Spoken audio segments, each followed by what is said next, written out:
Coucou, aujourd'hui on est un nouveau jour, c'est un jour merveilleux parce que cette belle personne ici a accepté d'être sur ma vidéo alors que son avion est dans pas longtemps. Oui. Et c'est une personne anxieuse et stressée qui accepte qu'on repousse son moment du départ. Ouais, pour une vidéo. Oui. Ma poulette, de quoi on va parler? En fait, aujourd'hui, on aimerait bien parler de dépression en ce jour magnifiquement beau. Ouais, il fait trop beau, c'est merveilleux. Et du coup, c'est un jour parfait. On voudrait parler de dépression parce que quand tu es arrivée dans ma maison, tu nous as dit que tu sortais d'une dépression. Ouais, c'était il y a quelques années. Oui, et ce qui m'aurait intéressé, ça aurait peut-être été de voir ton parcours par rapport à la dépression. Okay. Ça marche? Ouais. Est-ce que tu arriveras à te présenter rapidement, dire qui tu es? Alors, je m'appelle Cora, j'étais dans le voyage féminité sororité numéro 30. Je regarde la caméra, on est d'accord? Tu regardes la caméra ou tu peux regarder là-bas? Ou tu peux me regarder des moments, tout comme tu veux. Ça marche. J'ai pas l'habitude. Et du coup, j'ai fait ce voyage parce que j'avais besoin de découvrir, comme je disais pendant le voyage, des parties de moi que je ne connais pas encore. Enfin, j'ai besoin de m'aider à me découvrir et c'est aussi le fait que je me connaissais pas profondément qui m'a un peu qui m'a amenée à la dépression. Faut savoir qu'en vrai, j'ai eu 2 dépressions alors que j'ai seulement 24 ans. Pas mal. C'est un peu chaud. Je pense que j'ai aussi été en dépression parce que je suis hypersensible. J'ai vu ma psy pendant ma 2e dépression, donc celle qui est arrivée le plus tard, là, donc il y a 3 ans maintenant. Enfin, concrètement, ça a commencé il y a à peu près 4 ans et demi. Et j'ai vu ma psy pendant plus de 4 mois chaque semaine parce que j'étais vraiment complètement au bout du rouleau. Et elle m'a dit que j'étais hypersensible. Et en fait, en faisant des recherches et en discutant avec elle, les hypersensibles sont beaucoup plus sujets au burn-out et aux dépressions. Parce qu'on a une sensibilité accrue aux choses et qu'il faut qu'on trouve un sens à littéralement tout ce qu'on fait. Donc, ça va être épuisant. Ouais, donc en fait, par exemple, mes études actuellement, elles me conviennent pas réellement, je kiffe pas et je n'arrive à rien faire. J'arrive pas à bosser dessus, j'arrive jamais à rendre mes écrits, donc en fait, ça fait au moins 3 mois que je rends rien parce qu'en fait, je ne trouve pas de sens à ce que je fais et enfin pas suffisamment, j'arrive pas à me mettre à fond dedans et ça me semble complètement impossible et c'est très compliqué au quotidien. Et ça a joué par rapport à ma dépression. Et du coup, cette dépression que j'ai eue il y a quelques années, c'est quand je faisais mes études en graphisme. Ça faisait la 5e année que je faisais du graphisme. J'ai fait un bac professionnel d'infographie et ensuite à peu près 1 an et demi d'école supérieure de graphisme. Et en fait, je me suis retrouvée... Coucou! Et je me suis retrouvée à ne pas comprendre ce que je faisais là, à la 2e année d'école sup, donc ça faisait 4 ans et demi quand même.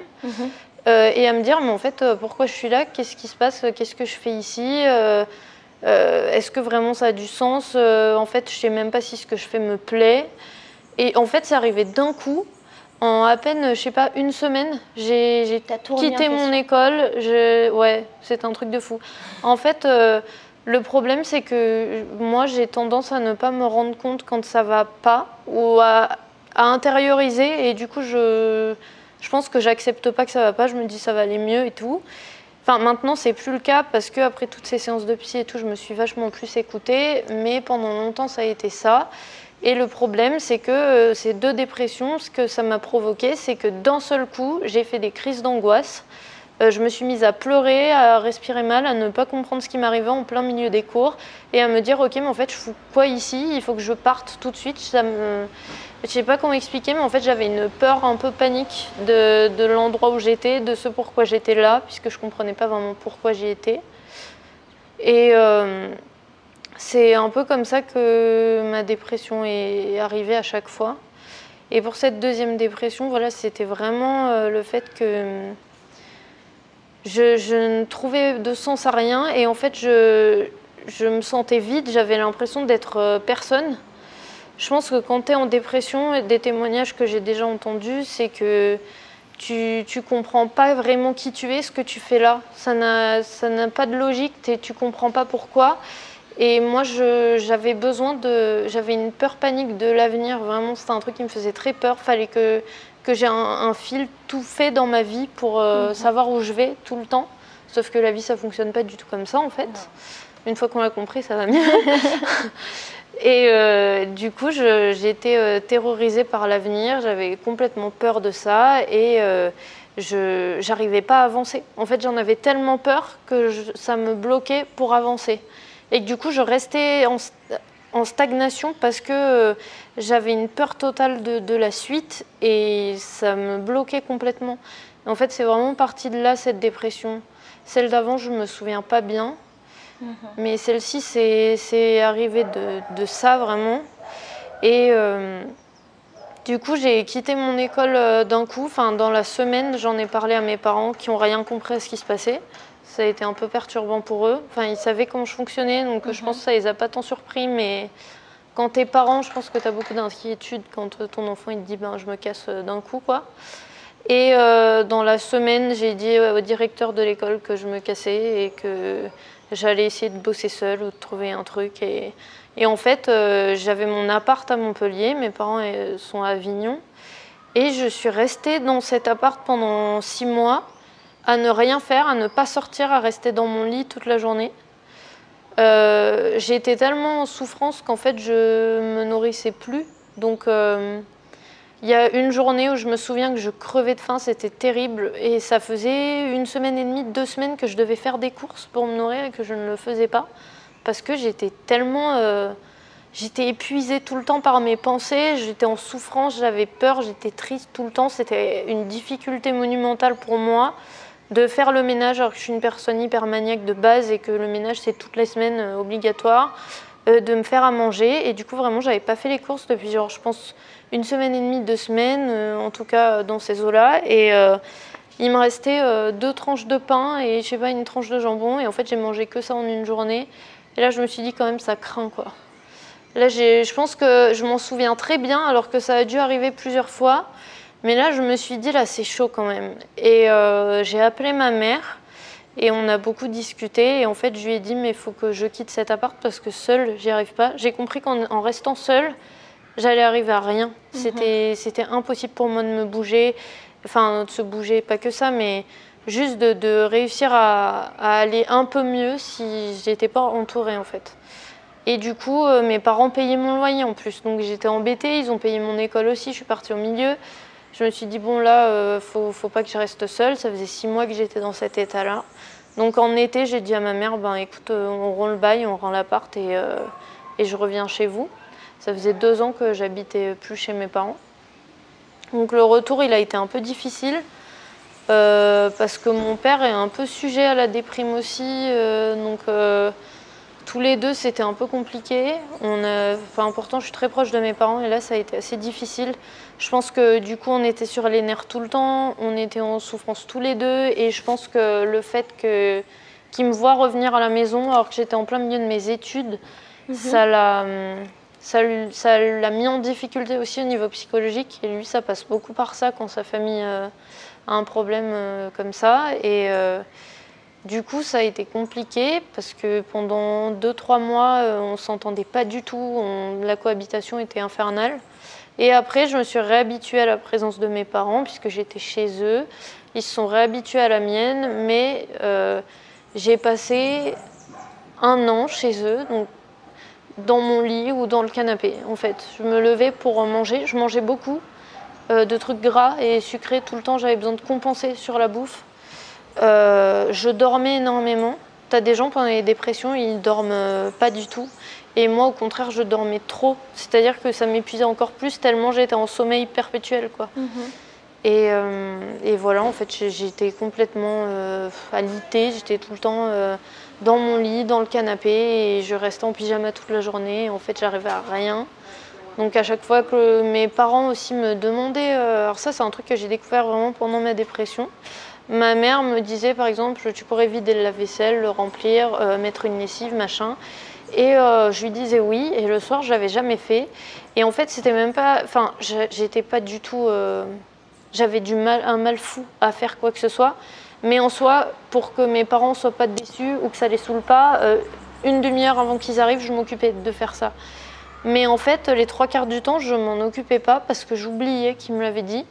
Et en fait, quand tu es en dépression, tu as des pertes de mémoire.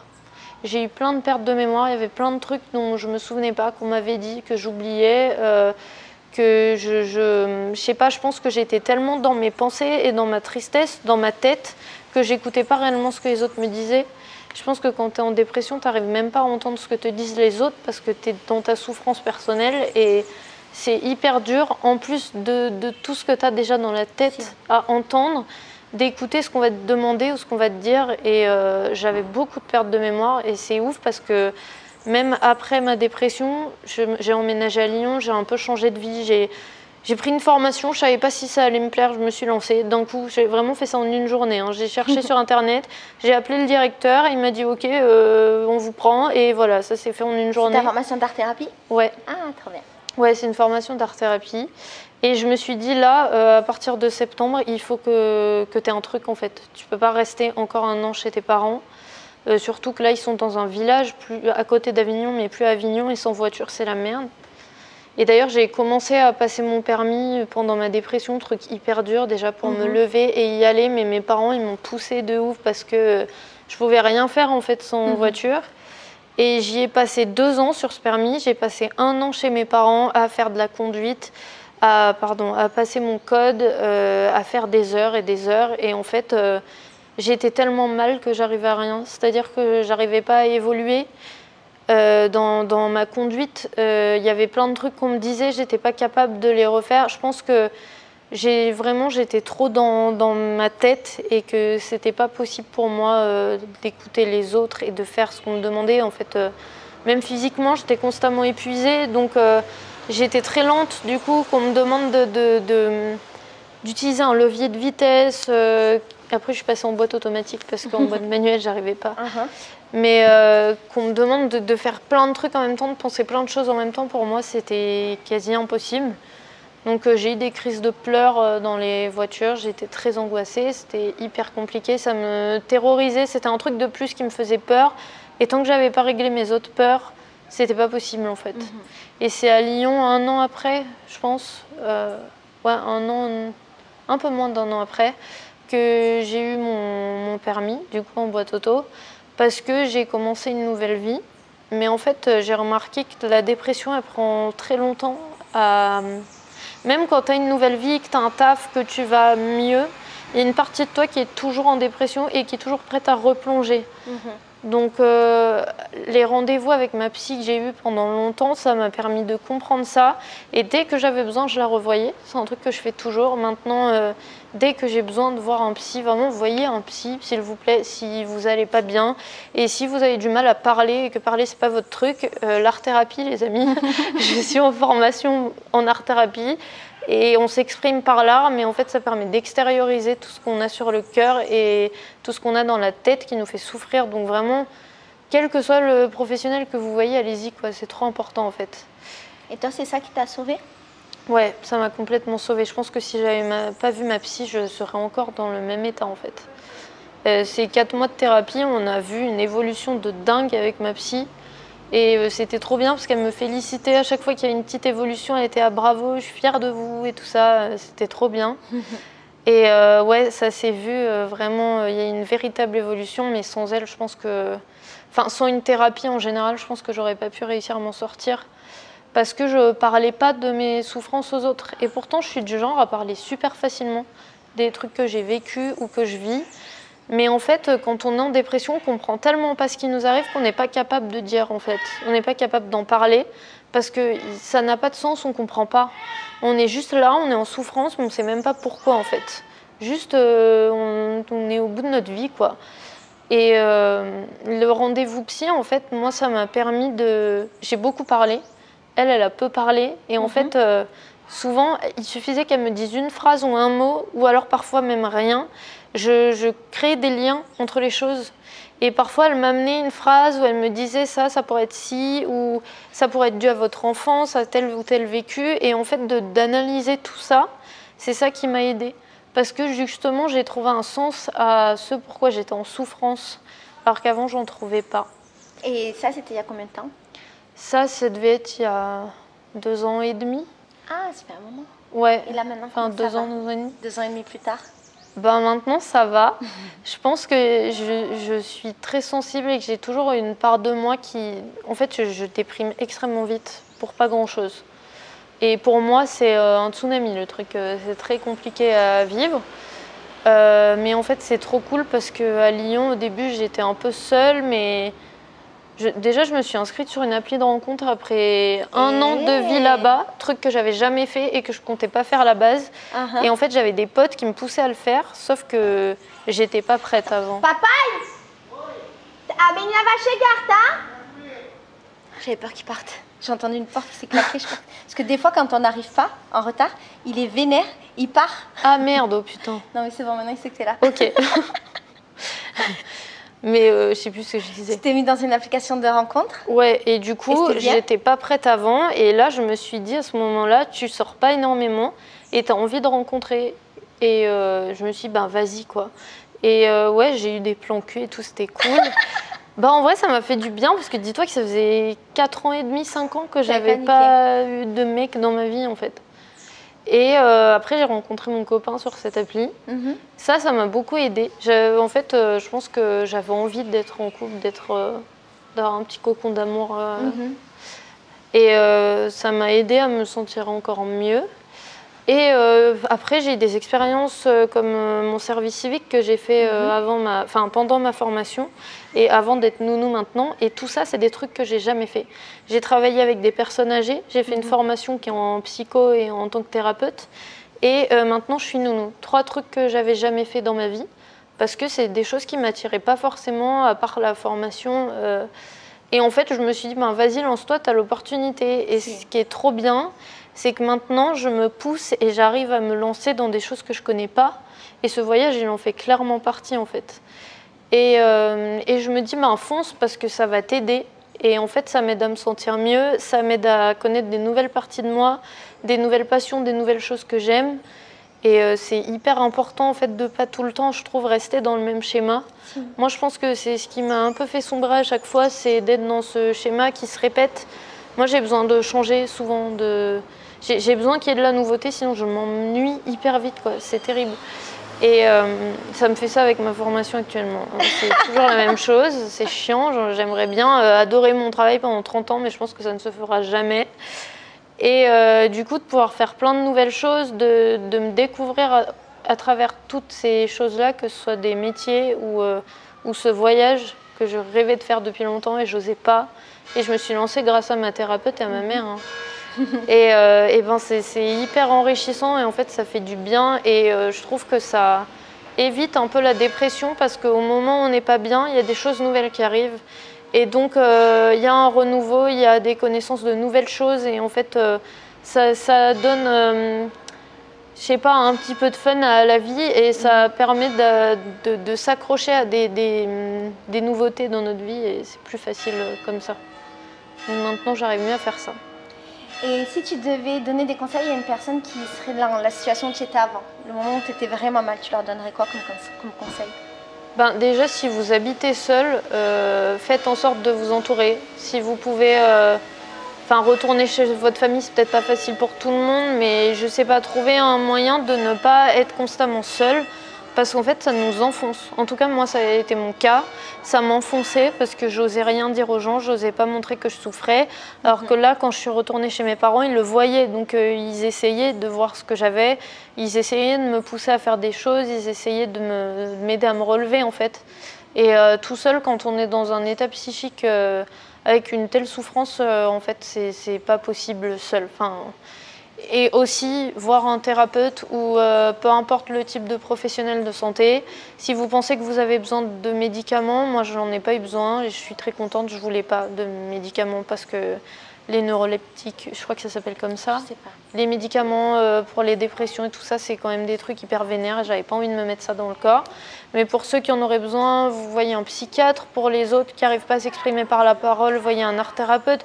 Et pour ceux qui peuvent parler, voyez un psychothérapeute. Mais entourez-vous en fait. Ça, c'est mon conseil le plus grand. C'est vraiment, il faut vous entourer. Il ne faut pas rester seul. Sinon, on sombre en fait. Voilà. Merci meuf. De rien.